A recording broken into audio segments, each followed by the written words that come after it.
Hey YouTubers, thanks for tuning back into another episode. Today we're going to kick off episode number 3 of the Turbo Single Cam.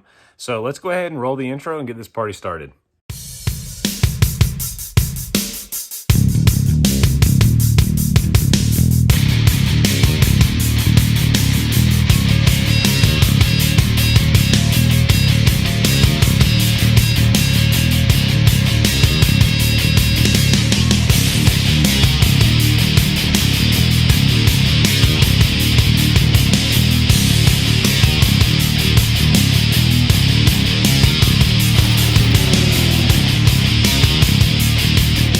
Today we're going to finish the linkage, we're going to mock up the turbo, the manifold, we're going to go ahead and put the intercooler kit on with our piping, our blow-off valve. The turbo kit, mocking it up entails putting the wastegate, the manifold, the turbo all together, clocking them in the right, correct manner. So let's go ahead and flip the camera around and I'll show you guys what I'm working with on the linkage. So boys and girls, if you remember in one of the previous episodes, our linkage was really rusty. So I've thrown out a lot of pieces, I've acquired some new pieces, and I've learned something pretty neat that I'll probably will never forget again. So a single cam linkage is a single cam linkage regardless of the Civic from 92 to 2000 is what I've been told. This car is a 98. The linkage itself that has the shift selector is the one that's hanging down here. This unit is slightly different based off of a Del Sol or a Civic, as well as the fact that it's completely different on a B series. So by length, B series is actually not going to meet the shifter here. As you can see, it sticks 3 or 4 inches past the shifter. So the culprit that I had was I ended up with a good stabilizer bar here, but I didn't have a good shift selector bar. So this is our factory one that was really rusty. As you can see, it's all shiny black now. I kind of cut him up, got the nut and bolt, rivet and all that good stuff out of it. And then I put him back in, like new fashion here. And what I did was I just buzzed off all the grabbing metal. And then I had to put this, it's kind of like in the shape of a U here. I had to fix one of the ears and weld him back down there in the corner. So overall, it's fine now. It's going to work. But the way that it threw us for a loop, along with everything else that I had going on, it ended up being a bit of a fiasco and a little confusing. So with that out of the way, we'll bolt that up here in just a minute, and then we'll move on to this turbo that you can kind of see in the corner of the screen.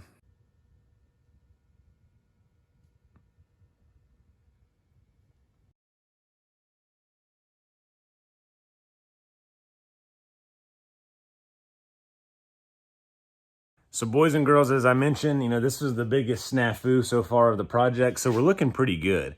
In addition to that, I've had some other stuff kind of come up, so I wanted to share that with you guys as well. So boys and girls, this is a B16C. This is a JDM GSR. And I bought this completely needing a rebuild and put back together. So I built and reassembled, I guess you could say I rebuilt and assembled the bottom end with new rings, OEM bearings, and then we're going to put the rest of the timing kit on it, you can see here, and I'm going to stud it, and this will be a boost ready GSR motor for sale. So probably won't do a whole lot of this like install on YouTube here because I've got enough going on as it is. But if you're interested in this, get with me on Instagram, social media, and might be something that I can sell you if you're in the market.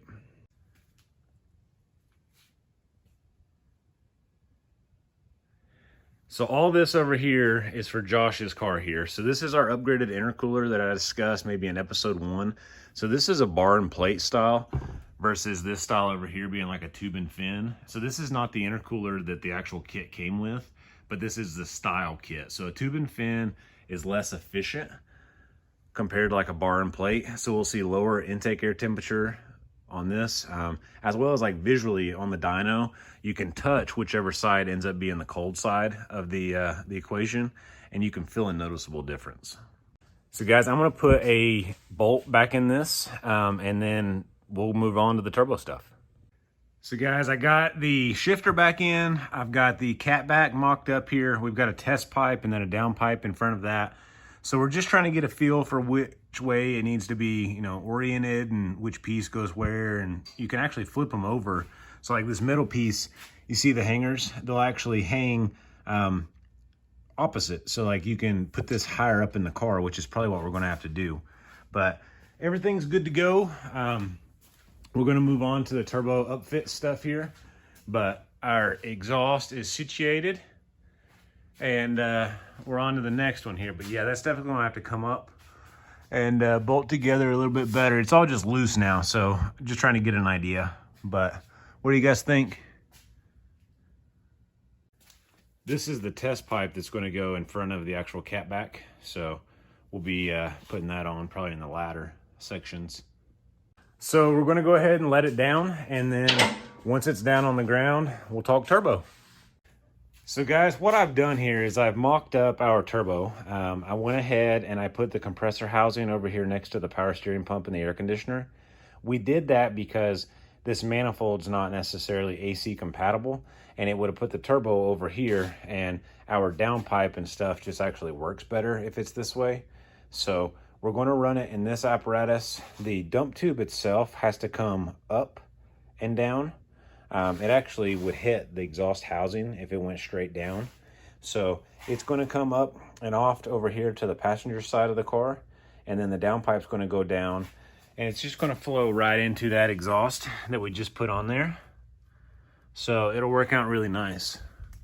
But what we're going to do now is we're going to go ahead and get the intercooler situated and get it plugged up, or not plugged up, but just kind of roughly laid out, so that way we know where we need to actually mount our intercooler. Usually I mount it on the bottom of this bar with some brackets, but we've got to kind of get a rough idea of where it needs to go first. So boys and girls, I've kind of mocked together our intercooler kit to kind of determine which pipe goes where and in what orientation. So what we've started with here is on your upper charge piping on your cold side, you've got one long leg that goes to the throttle body.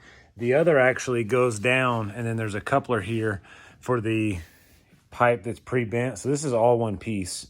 And then this is the EMUSA. I don't know how you pronounce it, but with that, you've got all, I believe it's 2.5 on this side.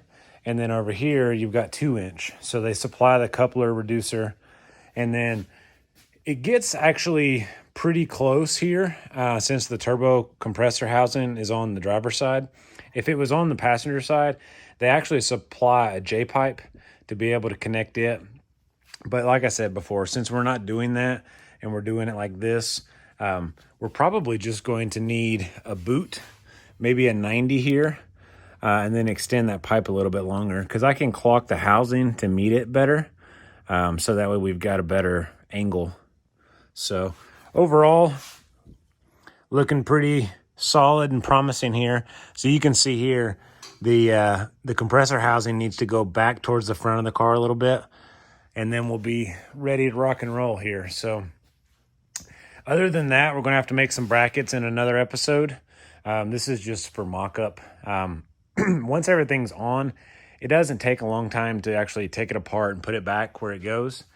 So we've got all the couplers and all the clamps over here.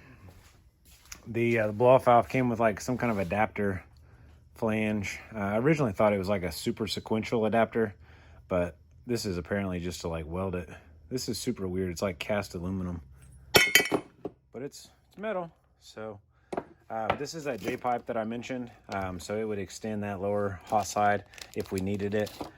These are our other couplers. No reason that we'll end up needing quite as many of these, I don't think. But we might even be able to use this and then do some kind of weld and connect the pipe and just make it shorter. This is our Burton Racing 4-bar. So we'll go ahead and put that on. It's super simple. We'll just put that on with 2 screws, and then we'll be ready to start eyeballing where brackets go and start making a downpipe here. So guys, this episode's going to be pretty short and sweet. We got the linkage on, we got the exhaust on, the intercooler kit is mocked up. We need to make some brackets here in the near future. Need to go ahead and start thinking about that downpipe and the test pipe to go ahead and get them mated. In addition to that, we also need to do the oil pan. So here are my thoughts for episode 4. Episode 4 is going to be a no weld tappable oil pan on this D16. We'll also go ahead and do intercooler brackets, and then we'll finish up with the injectors. And if we get lucky in episode 4, we'll even do the electronics. The plan is to tune this thing this week. So we don't have a whole lot of time to really kind of fool around, but we've got a lot done. It's not really time consuming here as far as what we have left. So, or to be pretty quick, or to be. So after that, we've got some electronics on the inside, and then Will's finishing up with the boost by gear. We'll need to plumb it last, and then some of the, bracketry and stuff that I've removed and been cleaning on or cleaning rust off of, we'll put that all back together too. So episode 3, part of the road. We hope to be tuning by episode 6. So if you guys have any questions, leave me them in the comment section. And if you've got like more of an in-depth conversation to have, let's do it on Instagram, Seth Church Vid, and I'll help you any way I can. So guys, I appreciate you watching. Thanks for tuning in. Thanks for all of your support along the way. And overall, we'll catch you in the next video, guys. Thank you.